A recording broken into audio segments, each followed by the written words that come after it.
Hey there, and welcome to the daily podcast in the book of Genesis. We are one chapter away from the end of this book. So today we're in chapter 49. Let's get into the word of God. Pray it's a blessing to your soul. Then Jacob called for his sons and said, "Gather around so I can tell you what will happen to you in days to come. Assemble and listen, sons of Jacob. Listen to your father Israel. Reuben, you are my firstborn, my might, the first sign of my strength, excelling in honor, excelling in power. Turbulent as the waters, you will no longer excel. For you went up onto your father's bed, onto my couch, and defiled it. Simeon and Levi are brothers, their swords are weapons of violence. Let me not enter their council. Let me not join their assembly, for they have killed men in their anger and hamstrung oxen as they pleased. Cursed be their anger, so fierce, and their fury so cruel. I will scatter them in Jacob and disperse them in Israel. Judah, your brothers will praise you. Your hand will be on the neck of your enemies. Your father's sons will bow down to you. You are a lion's cub, Judah. You return from the prey, my son. Like a lion, he crouches and lies down, like a lioness. Who dares to rouse him? The scepter will not depart from Judah, nor the ruler's staff from between his feet, until he to whom it belongs shall come, and the obedience of the nations shall be his. He will tether his donkey to a vine, his colt to the choicest branch. He will wash his garments in wine, his robes in the blood of grapes. His eyes will be darker than wine, his teeth whiter than milk.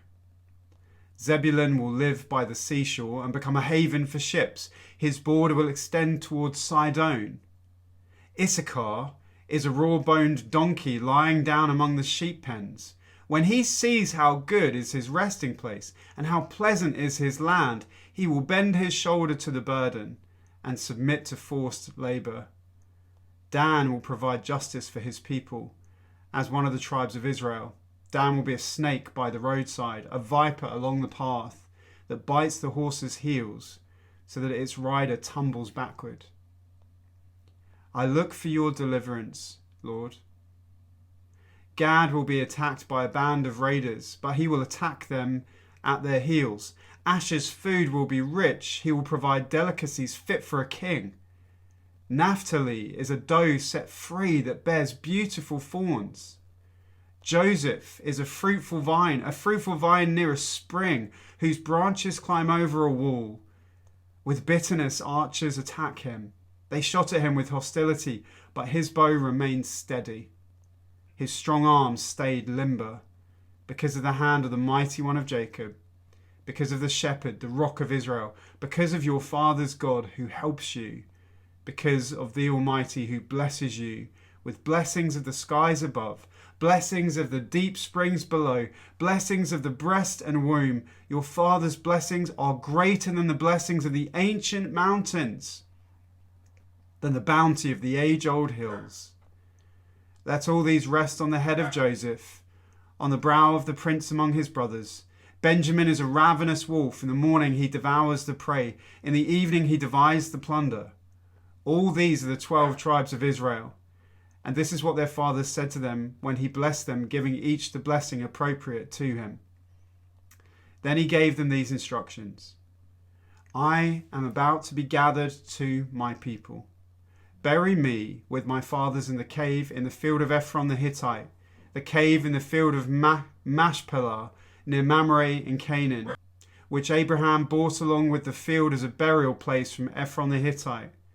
There Abraham and his wife Sarah were buried. There Isaac and his wife Rebekah were buried, and there I buried Leah. The field and the cave in it were bought from the Hittites. When Jacob had finished giving instructions to his sons, he drew his feet up into the bed, breathed his last, and was gathered to his people. Powerful chapter in the Word of God. Have a wonderful day. It's beautiful here, really sunny. So I hope you enjoy that if you're living in the Suffolk area. But if you're further afield, maybe you're watching this from another part of the world completely, then I pray you have a blessed day. Feel free to comment, subscribe so you can see more videos like this. Click that bell notification down below. So reads God's infallible word, perfect word, living word, sharper than a two-edged sword. May it bless you today. Don't forget to come back tomorrow for Genesis chapter 50.